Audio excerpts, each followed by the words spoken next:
हाय dear students. इस video में मैं आपके साथ ऑर्गेनिक केमिस्ट्री में जो भी WBJ में सबसे मुश्किल सवाल आए हैं वो डिस्कस करूं। ठीक है। This is Himanshu from prep और शुरू करते हैं। ओके। सो शुरू करने से पहले यार एक छोटी सी चीज बता दूं मैं आपको कि आप लोगों के लिए एक फ्री मॉक टेस्ट हमने डिजाइन किया है जो कि कंप्लीटली WBJ के पैटर्न पे है। ठीक है। तो आपको उसमें पूरे 11th के और 12th के क्वेश्चंस मिलेंगे। टोटल 40 क्वेश्चन होंगे, उन्हें दो और आपको अपना एनालिसिस पता चलेगा कि यार तुम्हारे वीक टॉपिक कौन से स्ट्रॉन्ग है, और साथ में उस टेस्ट के सॉल्यूशंस भी हैंड टू हैंड मिल जाएंगे। ठीक है। This is a very good opportunity अपनी प्रिपरेशन को चेक करने के लिए, तो दो इसे। ओके। एंड अगर आपको लगे हाँ यार ये फायदेमंद होगा, तो आप एक मॉक टेस्ट सीरीज हम लेके आए हैं जिसमें कि आपको 20 टेस्ट मिलेंगे। ठीक है। और उसमें हम आपका कंप्लीट केमिस्ट्री का सिलेबस जो भी WBJ का है वो कवर करवा देंगे। ओके। तो पहले मॉक टेस्ट दो, सी द प्लेटफॉर्म, देखो वो आपको हेल्पफुल है या नहीं, and then you can go for the test series as well, and trust me they are very good. So let's start with the questions. Okay, तो हमारा पहला क्वेश्चन क्या है? अपने को एक रिएक्टेंट दिया हुआ है, उसको हम एक्वस OH माइनस के साथ रिएक्ट कर रहे हैं और हमें एक कुछ प्रोडक्ट मिल गया। Which information below regarding this reaction is applicable? So it follows SN2 pathway, it follows SN1 pathway, हमें बताना है ना? तो सबसे पहले तो यार देखते चलो रिएक्शन देखते हैं। CH3 ऑक्सीजन है, फिर CH2 है और Cl है। क्लियर है यहाँ पे जो Cl है ये लीविंग ग्रुप है। क्लोरीन जो है वो यहाँ पे लीविंग ग्रुप की तरह एक्ट कर रहा है। ठीक है। जनरली क्या होता है, जब हम एक्वस KOH डालते हैं रिएक्शन में तो वो SN2 पाथवे फॉलो करता है। ऐसा हम आपको बताते हैं। क्यों?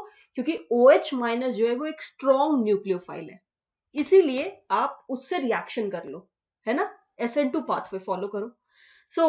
तब आपको प्रोडक्ट क्या मिलेगा? क्लोरीन हट जाएगा और इसकी जगह पे OH आ जाएगा, और ये SN2 पाथवे तो एंटी अटैक होगा। दैट मीन्स आपको क्या मिलेगा? CH3O CH2 और Cl की जगह पे OH आ जाएगा। ठीक, ये होता है। बट अभी यहां पे जिस कार्बन पे लीविंग ग्रुप है, ये वाला कार्बन जिस कार्बन पे लीविंग ग्रुप है उसके एडजेसेंट ऑक्सीजन है, इसकी वजह से थोड़ी चीजें बदल गई। क्या होगा?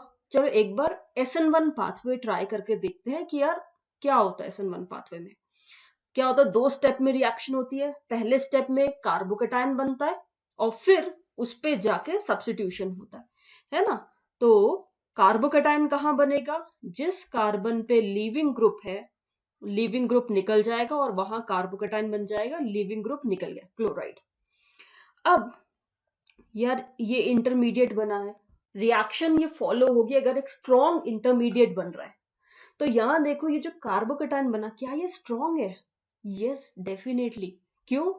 क्योंकि इसके बगल में ऑक्सीजन है और ऑक्सीजन के पास लोन पेयर है। Lone pair single bond carbocation, ये तो एक रेजोनेंस की कंडीशन हो गई। तो ऑक्सीजन अपना लोन पेयर इस कार्बोकेटायन के साथ शेयर कर सकता है और उस कार्बोकेटायन को स्टेबल कर सकता है। इसको हम बोलते हैं +M इफेक्ट। तो due to +M effect of oxygen, carbocation जो है वो स्टेबल हो गया। ओके। तो इसका एक रेजोनेटिंग स्ट्रक्चर आप बना सकते हो, CH3O CH2। रेजोनेटिंग स्ट्रक्चर में सिंगल बॉन्ड और एटम्स अपनी जगह नहीं चेंज करते। लोन पेयर से क्या बन गया? एक डबल बॉन्ड आ गया वहां। कार्बन को इलेक्ट्रॉन मिल गए तो उस पर पॉजिटिव चार्ज हट गया। ऑक्सीजन ने अपने इलेक्ट्रॉन दिए तो पॉजिटिव चार्ज यहां आ गया। ये रेजोनेटिंग स्ट्रक्चर बन गए। ठीक है। तो क्योंकि ये इंटरमीडिएट +M इफेक्ट से स्टेबल हो रहा है, इसलिए ये पाथवे फॉलो होगा। एंड फिर क्या होगा? फिर इस पे बस OH माइनस आके अटैक कर देगा और सब्स्टिट्यूट कर लेगा खुद को। ठीक है। तो आपको एक चीज क्या याद रखनी है कि अगर कार्बोकेटायन है और उसके बगल में ऑक्सीजन है, या कार्बोकेटायन के बगल में नाइट्रोजन है, तो इनके पास लोन पेयर्स होते हैं और ये +M इफेक्ट लगा के कार्बोकेटायन को स्टेबल कर सकते हैं। +M इफेक्ट क्या होता है कि अपना लोन पेयर ये कार्बोकेटायन के साथ शेयर कर रहे हैं। ठीक है। इसीलिए यहाँ पे SN2 पाथवे नहीं फॉलो हो रहा, कौन सा होगा? SN1 pathway. 2 स्टेप में रिएक्शन होगी क्योंकि कार्बोकेटाइन स्टेबल बन रहा है। तो ऑप्शन चेक करो, it follows SN2 pathway, absolutely incorrect. Okay, it follows SN1 pathway because, तो एक रीजन, कारण दिया है कि क्यों SN1 फॉलो कर रहा है। The intermediate carbocation is resonance stabilized. सही है, तो रीजन भी सेटिस्फाई हो रहा है कि हाँ यार जो इंटरमीडिएट है वो रेजोनेंस स्टेबलाइज्ड है। SN1 pathway is not followed, ये तो गलत हो गया। A mixed SN1 SN2 no. ठीक है, तो ऑप्शन बी जो है वो आपका सही क्वेश्चन है। तो थोड़ा सा ये एनालिटिकल क्वेश्चन था, आपको अगर ये चीज पता है then you can easily proceed with the question. ठीक है, ओके, चलो let's see the next question. Okay, second question क्या है? Identify M in the following sequence of reaction. तो एक रिएक्शन सीक्वेंस दी हुई है हमें, और एम क्या यार? ये है, ये रिएक्टेंट को मुझे आइडेंटिफाई करना है। मुझे क्या दिया? प्रोडक्ट बता दिया। तो प्रोडक्ट जो मुझे बताया वो क्या है? एक पोजीशन पे लगा CH3, इसके बगल में लगा हुआ Cl, और इसके मेटा पोजीशन पे लगा NH2। ये मेरा प्रोडक्ट है, ठीक है, और ये किसी तरह से बनाया है इन्होंने। तो अब रिएक्टेंट से हम नॉर्मली प्रोडक्ट बनाते हैं कि अच्छा ये रिएक्शन कर दी तो ये प्रोडक्ट बनेगा, ऐसे। लेकिन अब मुझे प्रोडक्ट दिया, मुझे रिएक्टेंट बनाना है, तो मैं क्या करूं? बैक ट्रेस करूं कि अच्छा अगर ये बना है ये रिएजेंट से तो मतलब रिएक्टेंट क्या होगा। इसको बोलते हैं रिट्रीट करना। ठीक है, तो अगर हम रिट्रीट करें तो यार इससे पहले रिएक्शन क्या हुई? Br2NaOH, ये रिएक्शन हुई है Br2NaOH। कौन सी रिएक्शन है ये? Hofmann bromamide. क्या होता है इसमें? जो अमाइड है, अमाइड से अमीन बन जाता है। अमाइड से अमीन, तो कहीं दिख रहा है अमीन? यस, ये NH2 ग्रुप। तो यानी कि रिएक्शन इस एंड पे हुई है, बाकी CH3 और Cl तो एज इट इज है, तो इनको तो एज इट इज रख लो। ठीक है, CH3 Cl, और यहां क्या हुआ कि अमीन बना? यहां पे था amide, C double bond O NH2, amide था, तो उसमें Br2NaOH डाला तो वो अमीन बन गया, यानी कि C डबल बॉन्ड O हट गया। तो देखो इस फॉर्मूला में एक ऑक्सीजन है और एक एडिशनल कार्बन है। यहां सिर्फ 7 कार्बन है जबकि यहां 8 कार्बन है। क्यों? क्योंकि ये जो अमाइड ग्रुप का कार्बोनिल था ये निकल जाता है और यहां अमीन बन जाता है। ठीक है, इसको हटा के बाकी पे अमीन लगा देना है। ओके, अब इससे पहले क्या रिएक्शन हुई? इसमें हमने अमोनिया डाला, तो यार ये बन रहा है जब हम इसमें अमोनिया डाल रहे हैं, एम में अमोनिया डाल रहे हैं तो ये बन रहा है। अमोनिया डाल रहे हैं तो क्लियर है यार, एन लग रहा है, कहीं पे नाइट्रोजन लग रहा है, और पूरे मॉलिक्यूल में नाइट्रोजन कहाँ दिख रहा है? यहीं पे ही। तो ये बाद में आके लगा है जब हमने अमोनिया डाला। तो यानी कि जो मेरा मेन रिएक्टेंट है एम है, उसमें एन कहीं है ही नहीं, है ना। C डबल बॉन्ड O पे कुछ और ग्रुप लगा है, लेट्स कॉल इट G, कुछ और ग्रुप लगा है। जब मैं इसमें अमोनिया डालूं तो ये G हट जाएगा और उसकी जगह पे NH2 लग जाएगा। देखो आपके M के फॉर्मूला में क्या कहीं N दिख रहा है आपको? नहीं। क्या दिख रहा है? C8। हाँ यार C8, 8 कार्बन इधर है, 8 कार्बन इधर है। ओके, Cl2, 2 क्लोरीन है M में जबकि यहां एक ही है, और एक क्लोरीन हटके N आ गया। तो यानी कि ये जो G है वो G कोई ग्रुप नहीं, वो क्या है एक्चुअल में? That is chlorine. It is chlorine, क्योंकि तभी यहां पे 2 क्लोरीन आएंगे। तो ये है आपका M। ठीक है, अब ये एक तो ये तरीका है कि आप इससे देखो। एक सिंपल सा तरीका बताती हूँ कि ऑप्शंस को हटा के आप देख सकते हो। कैसे? पहली चीज तो आप M को देखो कि यहाँ पे CH3 है, CH3 की ऑर्थो पोजीशन पे क्लोरीन लगा है और मेटा पोजीशन पे ये कार्बोनिल ग्रुप लगा हुआ है। यही होना चाहिए। ठीक है, अब देखते हैं। ये रहा आपका CH3 की ऑर्थो पे क्लोरीन है यार, ये तो डन है। अब ये जो C है, कार्बोनिल है, ये कौन सी पोजीशन पे आ गया? ये पैरा पे आ गया। 1 2 3 थर्ड पोजीशन पे तो पैरा पे है, तो यार ये तो नहीं हो सकता, राइट? ओके, बी वाला, हाँ यार ये तो हमसे मैच ही कर रहा है। CH3 के ऑर्थो पे क्लोरीन और इधर मेटा पे आपका कार्बोनिल ग्रुप, ये हो सकता है हमारा आंसर। सी ऑप्शन चेक करें, CH3 नहीं है, CH2Cl है। तो ये तो हो ही नहीं सकता क्योंकि CH3 पे कोई रिएक्शन ही नहीं हो रही इन दोनों में से। तो जब CH3 पे कोई रिएक्शन ही नहीं हो रही तो CH2Cl का कोई यूज नहीं है ना? तो ये भी नहीं हो सकता। डी ऑप्शन देखो, CH3 है, इसकी ऑर्थो पोजीशन पे कार्बोनिल और मेटा पोजीशन पे क्लोरीन, ये उल्टा हो गया, तो ये भी नहीं है। इसका मतलब ऑप्शन बी जो है वो सही है। तो इस तरह से भी आप एलिमिनेट करके अपने आंसर को ढूंढ सकते हो, ठीक है ना?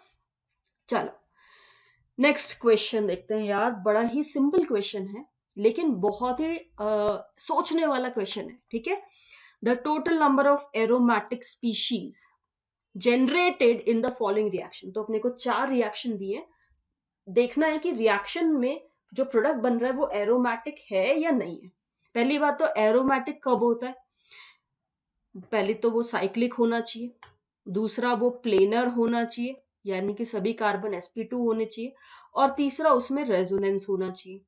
ये कंडीशन जब फुलफिल होगी तब हम काउंट करेंगे कि यार अगर उसमें 4n+2 पाई इलेक्ट्रॉन्स हैं तब जाके वो एरोमेटिक होगी रिंग।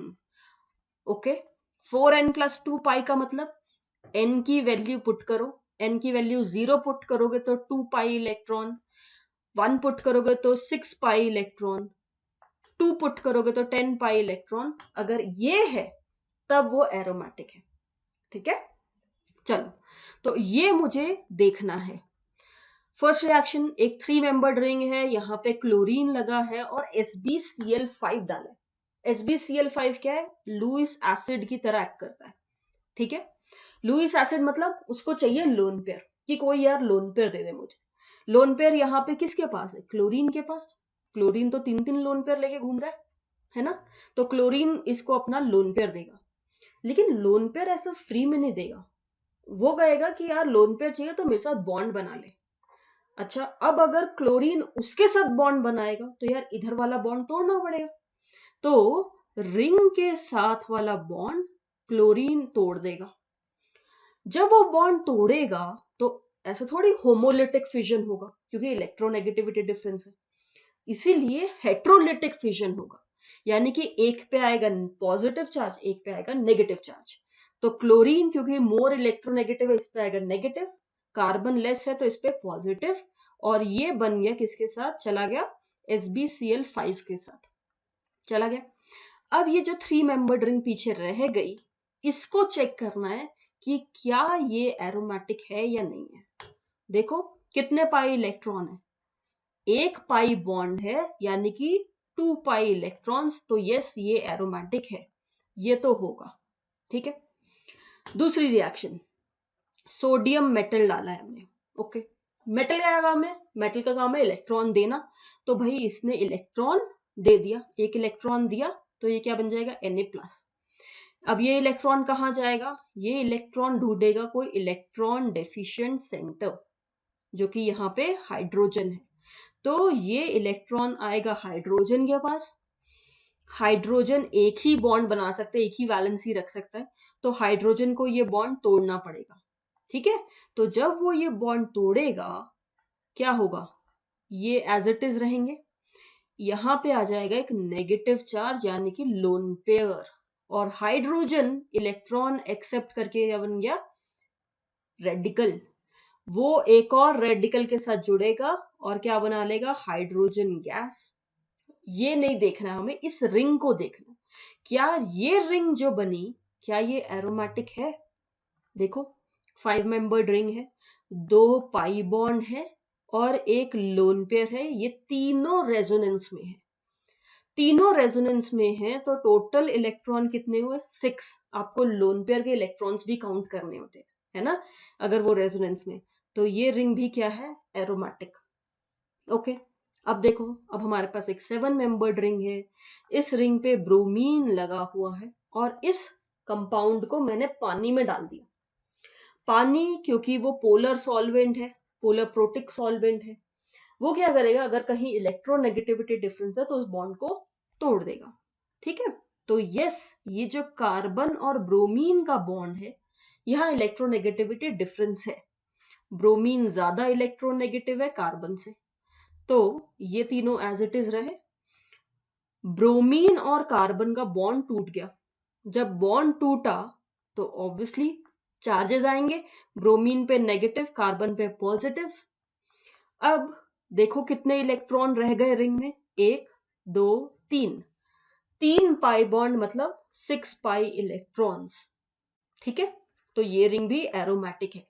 3 रिंग आ गई। चलो फोर्थ वाली 5 मेंबर्ड रिंग है, इस पे NH2 लगा है और HNO2 डाला है। कौन सी रिएक्शन है ये? डायजोटाइजेशन रिएक्शन है ये। तो होता क्या है, जहां NH2 लगा है, प्राइमरी अमीन है, वो बन जाता है N2+, और N2+ बहुत ही अच्छा लीविंग ग्रुप है, तो N2+ निकल जाएगा यहाँ, यानी कि वो इलेक्ट्रॉन लेके निकलेगा। तो क्या बचेगा पीछे? ये जो 5 मेंबर्ड रिंग है ये एज इट इज रहेगी और इस पे आ जाएगा पॉजिटिव चार्ज। अब अगर हम इलेक्ट्रॉन काउंट करें तो 2 पाई बॉन्ड है, कोई लोन पेयर नहीं क्योंकि पॉजिटिव चार्ज है। नेगेटिव चार्ज होता तो लोन पेयर होता। 2 पाई इलेक्ट्रॉन यानी कि 4 पाई इलेक्ट्रॉन। 4 पाई इलेक्ट्रॉन तो एरोमेटिक नहीं होता, वो क्या होता है? Anti aromatic. ठीक है, तो ये नहीं है। फर्स्ट, सेकंड और थर्ड है, तो टोटल 3 ऐसी रिएक्शन है जिसमें एरोमेटिक स्पीशीज मिलेंगे। तो अपना जो सही आंसर है वो है सी। तो अब देखो, ये क्वेश्चन जो है ये पूरा एनालिटिकल है, आपको सोचना है कि यार क्या बनेगा। ठीक है, तो इस तरह के क्वेश्चंस आते हैं आपके 2 मार्कर में, तो थोड़ा सा इनको प्रैक्टिस करो, समझो कि कैसे रिएक्शन को अप्रोच करना है। ठीक है, so these were some of the good questions जो कि मुझे लगा कि मुझे आपसे शेयर करने चाहिए। ओके, अगेन बच्चों, आप WBJ का फ्री मॉक टेस्ट दो यार, आपको कुछ भी पे करना नहीं है उसके लिए। जस्ट गो एंड सी और देखो आपकी प्रिपरेशन कैसी है। ठीक है, और अगर आपको फायदा करे वो चीज, तो then you should definitely go for this test series, जिसमें आपको 1000 रुपीज में आपको 20 टेस्ट मिलेंगे और आपका वो कंप्लीट केमिस्ट्री का सिलेबस कवर अप करवा देंगे। ठीक है, तो खूब मेहनत करो, work hard and all the best.